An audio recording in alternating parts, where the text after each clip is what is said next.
And so I went to church on Sunday, sometimes Sunday nights, Wednesdays, but it was never right there.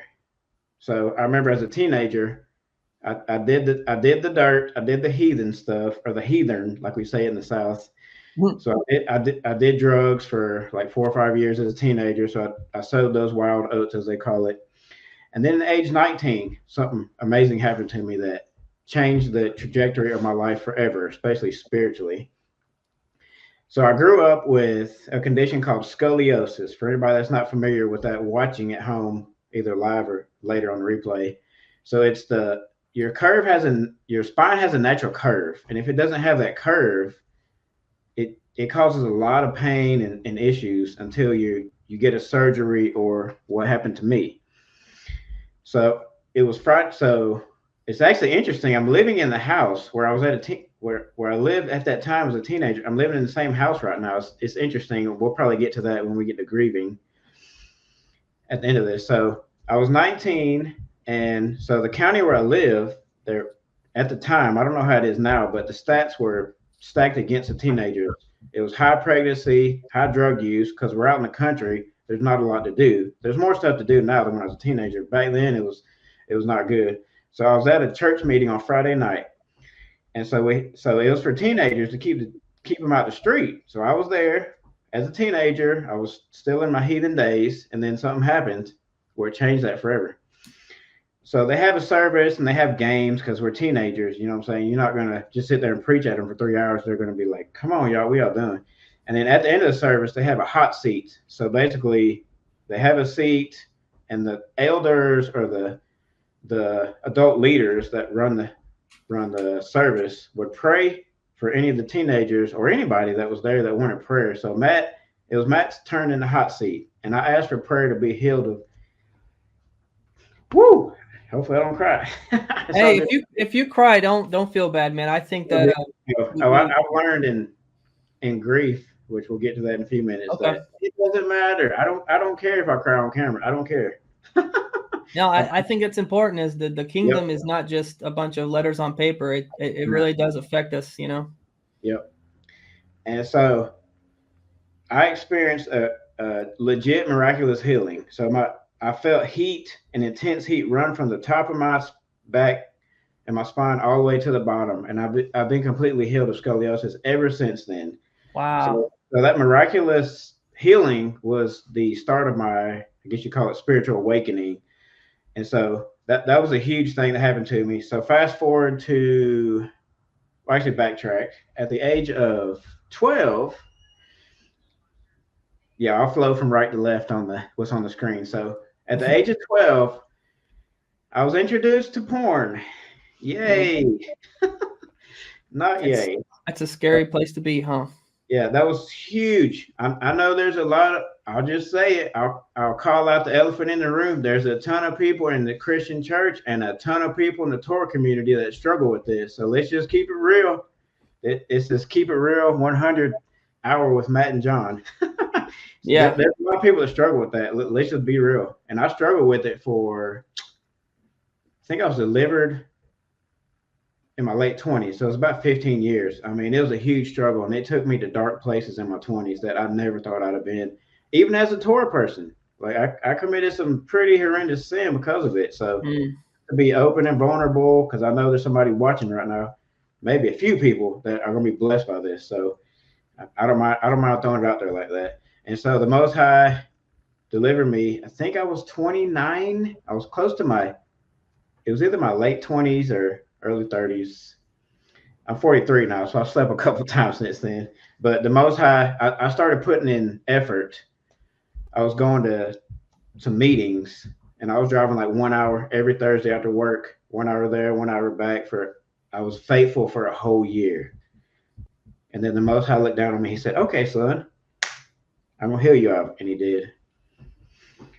And that was huge too. That was huge.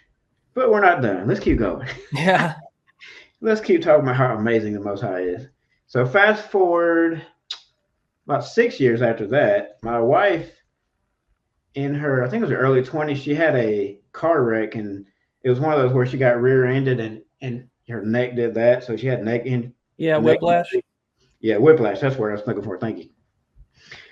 And so the town that we moved from before here, there was a guy called the Body Mechanic, and he has like a unique approach to chiropractic, and he's amazing. There's people that drive like 2 hours to see the dude. He was amazing Wow. at what he did. He was gifted, and so we got I think a 12 visit package or whatever, and she got some healing through that. That was awesome. Her neck's a lot better, and that I think it was her second or third visit. So she knows that I'm big into personal development and growth and healing, and just becoming the best version of myself as I can for myself, for my family, and for the Most High.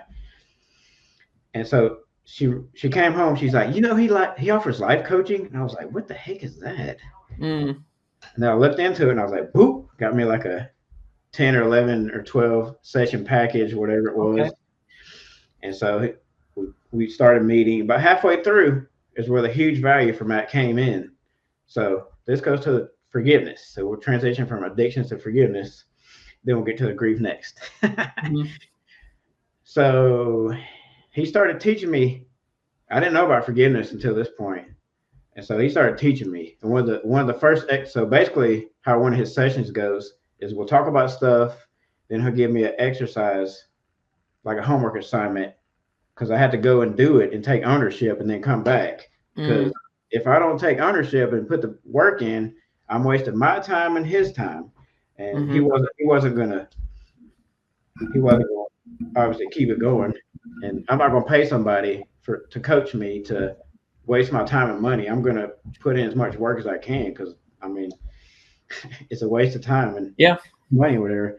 And so the first exercise he had me do was write down, just get out a piece of notebook paper, write down everybody you can think of that you need to forgive. Oh man, that was humbling. That was so humbling. And the 4 that were on the top of the list, just to be real, was both my parents, my sister, and my wife.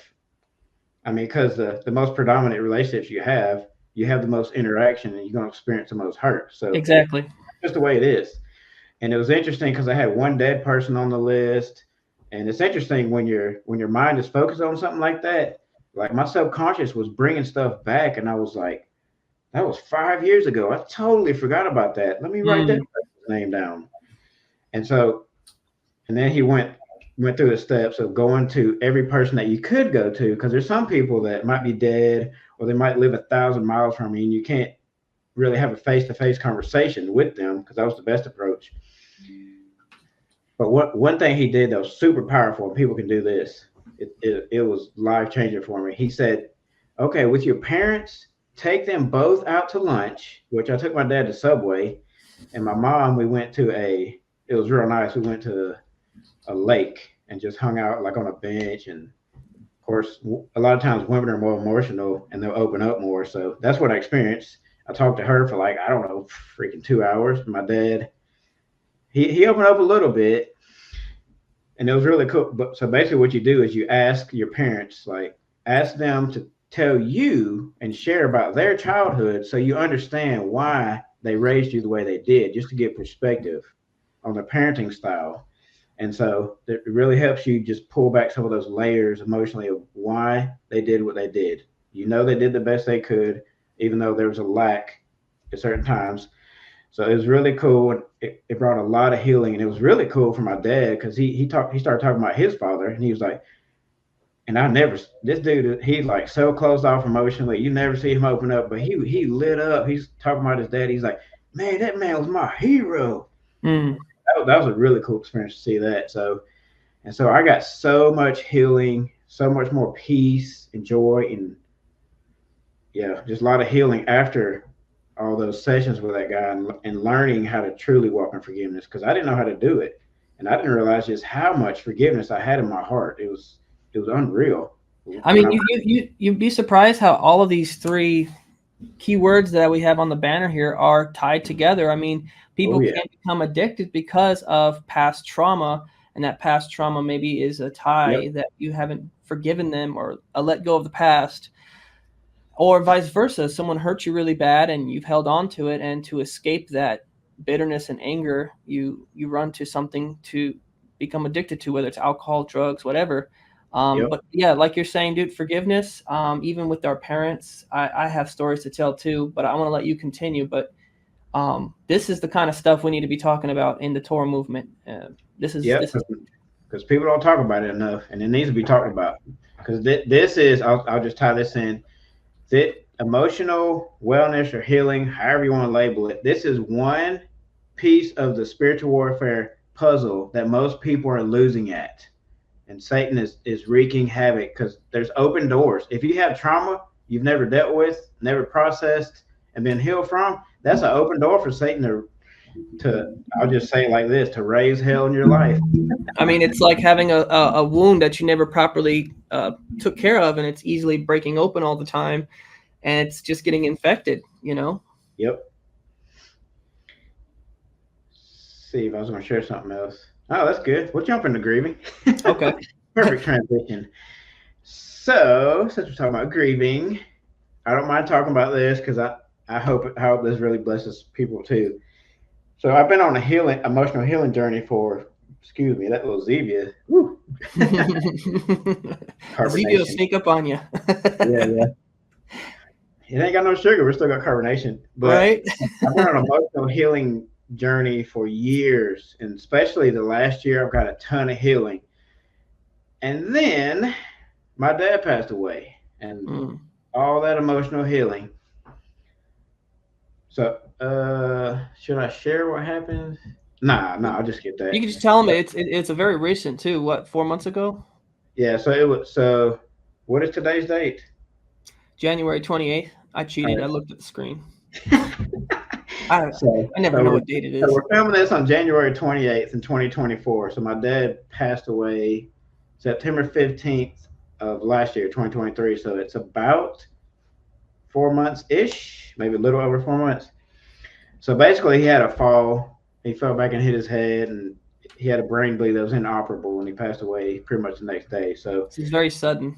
Yes. And it was me and my sister were completely blindsided from his passing, because the December before, in 2022, me and my wife moved into the house we're in now to live with my dad to help him, because he was not a spring chicken anymore. He was up there and he needed help. He lived by himself for years, and he needed somebody to live here with him. So we decided to do that because we were going to move out of state, and that didn't work out. And hallelujah, I'll be eternally grateful for those 10 months that we were here with him. So then he ends up passing, and here we are. I'm like, how do I deal with this grief? And then my mom reaches out to me and my sister and say, yep, y'all should check out Grief Share. So just for context, this is a Christian organization, but I highly recommend it if anybody's experienced grief. I'm just about finished with it. It's 13 weeks. So what it is you go once a week. It's usually in the church. That's just how they do it. You get a workbook, you watch a video, and you discuss what was in the video, so on and so forth. And it's an amazing, freeing environment, because most people in our society, if they never experienced grief, like serious grief, like a loss of a parent, a sibling, a spouse, or a kid, those are very significant losses. They hurt on different levels. You can't quantify like your pain compared to somebody else. It's just everybody has a different experience with grief. But most people in our society don't understand grief. And so when you go to one of those grief shares, it's an environment where you're surrounded by people that are also hurting like you, and they get it. Like I'm actually going to miss it when grief share is over. So, or maybe it's you miss it partially because maybe we can have something like that started in the Torah community too. You know. Yeah. Maybe. I know we point the finger at the Christians all the time about their traditions and they don't keep Shabbat, but then like they're doing some things and we need to step up. You know. Oh yeah, they do a lot of good stuff. A lot of good stuff. Yeah. Oh yeah, missions and all kind of stuff. Oh yeah. So I started going to Grief Share. My sister did too, and it's been a huge blessing. So me and my sister have been somewhat close throughout the years, and we are like super close now because she's big into healing and letting go stuff too. So I'll call her one day and be like, "Hey, I'm on this section in Grief Share. What did you put?" Because there's like reading, and then there's fill in the blank. She'd share like, "Oh, I did this. Oh, I did that." I put this. I'm like, oh, that's a good idea. I didn't think about that. So we've been going forth for like 2 months, and it's helping each other process the pain and grow and really learn how to deal with grief. Because you don't flex on grief. You don't master grief, because grief will punch you in the face at any moment. Like literally, I'll share a funny story. It wasn't funny at the time. So there's something in grief share that they call a grief ambush. So basically, what it is you're going about your day to day stuff, and then bam, here comes grief share out of nowhere, and you're like, whoa! And it don't matter what you're doing, it's going to hit you like a brick. So I was driving down the road, and I was going to the nearest grocery store. It's like 7 minutes away, and I was wanting to get some ice cream, and I just lost it emotionally in my truck. I was like, ah! And I remember I was sharing that story at grief share. I was like, I was just wanting to get some ice cream, and I just lost it. I don't know what was wrong with me. Wow. It's funny Man, now. Funny then. I had something very similar happen to me, and I didn't know there was a name to it. But when my dad passed away, that was around 20, I'd say around 26. Well, no, 2000. Let's just say 2010. Let's just say 2010. He passed away. You come to find closure that he's passed. He's not around us anymore. And you think you're just going to live your life normal again. You find a way to live normal without one of your main role models. Yeah. And just like that, dude, I was at work doing my thing, feeling normal, and a kid stood next to me and shouted, "Dad," to his dad, who was behind me. He said, "Dad," and his dad turned around, and something inside of me said, "When's the last time I got to call out to my dad?" Oof. And I mean, my eyes got super watery. I'm at work. I got things to do, and my eyes are about to pour out, and customers are coming up to me asking me questions, and I look like I'm about to break down. And it's exactly what you just explained. Yeah, you had a grief ambush. That's the name they have for it. So okay, grief ambush. Okay. Yeah, it makes total sense too, because anybody that's went through significant grief has experienced that on multiple times, and it don't matter where you're at too. I'm assuming this is a guy, True, brother or sister, True. They're saying that's interesting. It happens to me sometimes too. These are things we should be talking about, guys. I think this is great, Yeah, and I like the other comment that I'll pull it back up. Yeah, because I will say that, because you said they tie together, because I was part of a coaching program last year, and they do like live Q&As, and so I'm not afraid to get on the camera even on something like that. And so it's on Zoom, so you'll post a question, then they'll bring you on screen, and so the coach administering the Zoom was able to help me to realize, piece things together with my addiction and going back to identity issues and father pain and just putting it all together. So that's a very solid comment. True. So